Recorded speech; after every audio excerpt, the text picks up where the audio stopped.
Recording start. Bismillahirrahmanirrahim. Assalamualaikum warahmatullahi wabarakatuh. Perkenalkan, nama saya adalah Rizky Aditya Surya Pratama atau biasa disingkat SP, SSIMT. Lalu di video kali ini yaitu pertemuan ketiga untuk mata kuliah Teknologi Minyak dan Lemak disingkat TML. Di materi kali ini saya akan membahas mengenai proses pengambilan minyak dari tumbuhan. Jadi, bagaimana sih cara mengekstrak atau mengambil minyak dari tumbuhan sebagai sumbernya itu akan saya bahas secara utamanya di video kali ini. Oke, sebelumnya mari kita tonton videonya saja dulu mengenai extraction of plant oils, atau ekstraksi dari minyak nabati atau minyak dari tanaman. Sumbernya dari View School YouTube channel. Oke, kita tonton saja dulu. In this lesson, we will learn about plant oils, where they come from, how to extract them, and their generic structure. These oils are found in all parts of a plant: seeds, nuts, fruit, leaves, flowers, bark, and even roots. However, these oils must be extracted before they can be consumed or used. There are a few key methods to extract plant oils: mechanical extraction, distillation, and steam distillation. Olive oil is obtained from olives by mechanical extraction. This method is also known as cold pressing. The olives are crushed and pressed to squeeze all the oil out. In the past, these heavy machines were operated by humans. Nowadays, most mechanical extraction is done in a factory by machines. Coconut oil is also obtained using this method. Note that these oils are essential cooking ingredients in certain parts of the world. Some plant oils, such as sunflower oil and soy oil, are obtained by distillation. These oils are first dissolved in a solvent, and the solvent is removed via distillation. Most impurities are also removed during this process. This method is used for oils that are more difficult to extract from their respective plants.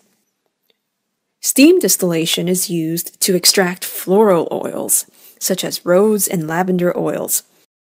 Steam is passed through the flower petals.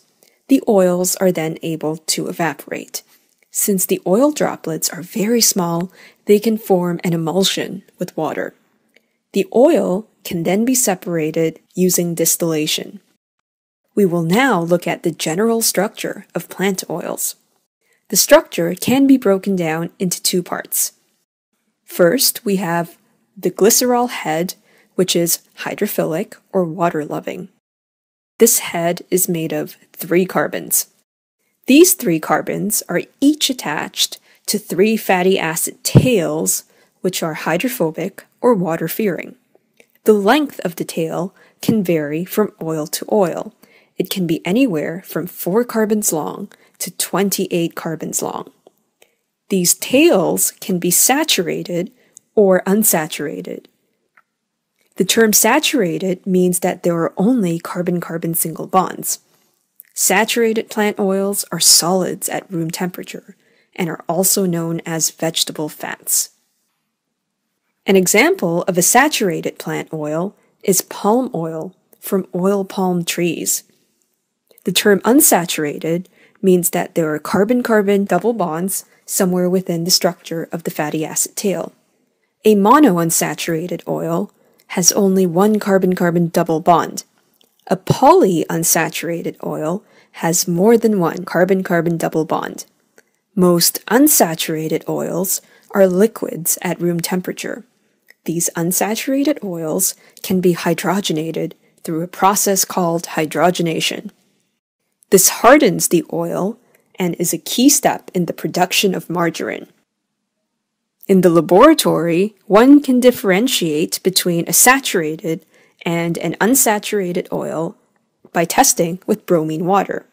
An unsaturated oil will decolorize bromine water, whereas a saturated oil would not.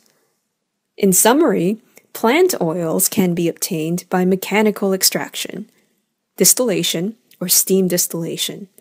All plant oils have the same generic structure, a hydrophilic glycerol head, and 3 hydrophobic fatty acid tails. The fatty acid tail can be saturated if there are only carbon-carbon single bonds, or unsaturated if there are carbon-carbon double bonds present.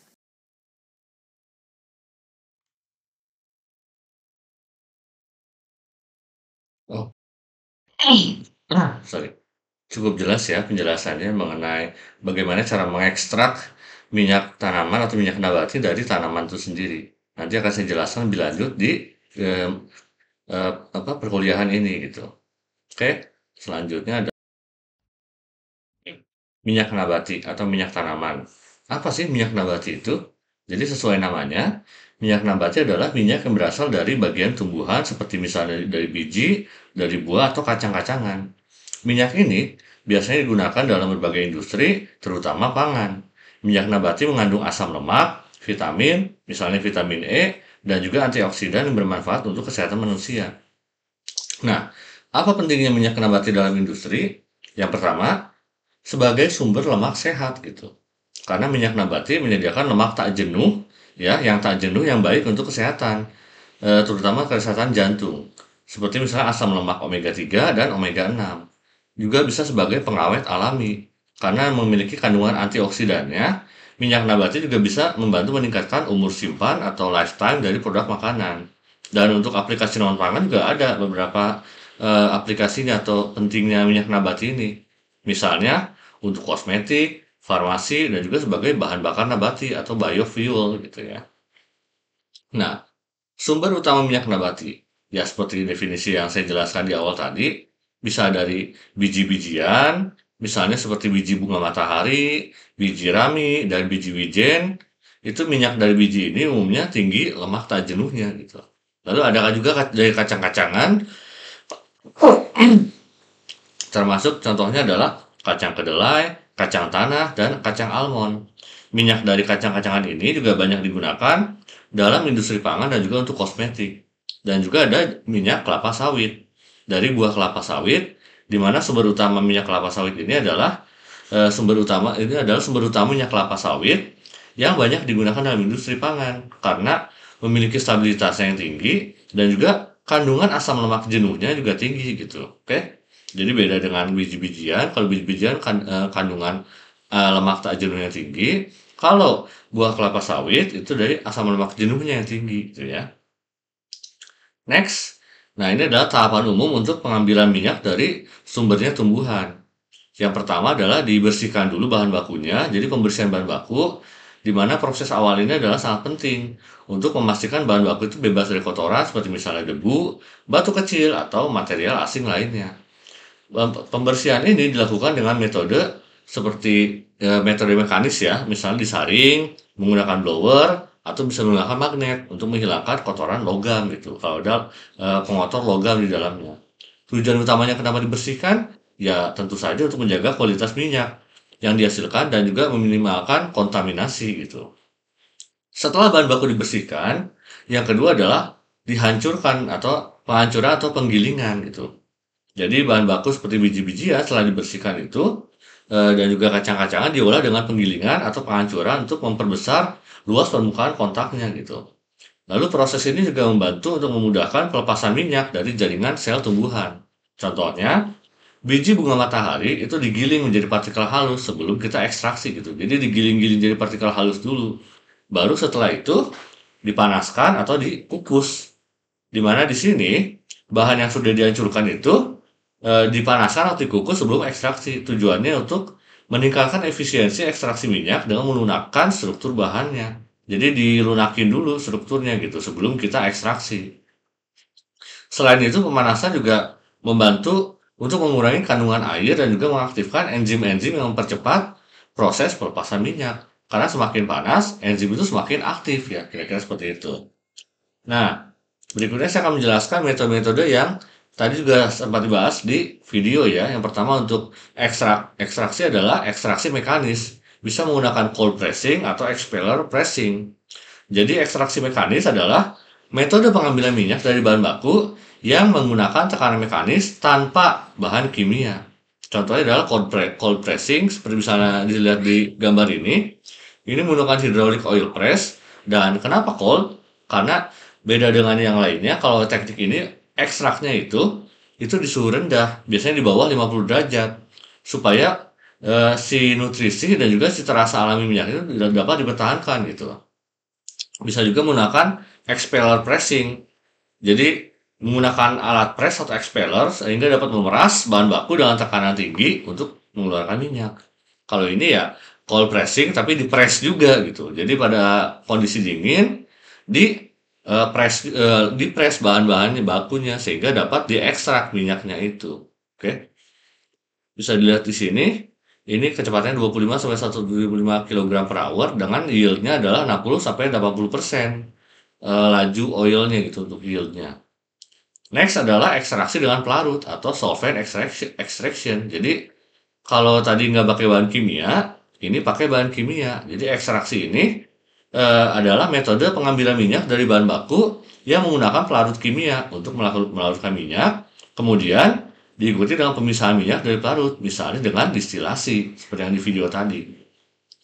Prinsip dasarnya, minyak yang terkandung dalam bahan baku itu pertama dilarutkan oleh pelarut organik yang sesuai, kemudian pelarut tersebut dipisahkan, misalnya dengan penguapan atau destilasi. Nah, proses ini yang dengan pelarut ini biasanya digunakan untuk bahan dengan kandungan minyak yang rendah, di mana ekstraksi mekanis itu tidak efisien atau ya kurang efisien gitu. Makanya menggunakan pelarut ini. Contoh yang paling umum digunakan adalah heksana gitu pelarutnya. Kenapa heksana? Karena efisiensinya dalam melarutkan minyak dan juga mudah diuapkan setelah proses ekstraksi dan menggunakan distilasi ini. Pelarut lain yang misalnya digunakan untuk solvent extraction ini misalnya etanol. Untuk ekstraksi yang lebih ramah lingkungan dan juga isopropanol, sama-sama alkohol juga gitu. Lalu berikutnya, nah ini mungkin nggak dibahas oleh video, tapi saya tambahkan juga, ada juga teknik ekstraksi yang namanya teknik ekstraksi supercritical CO2.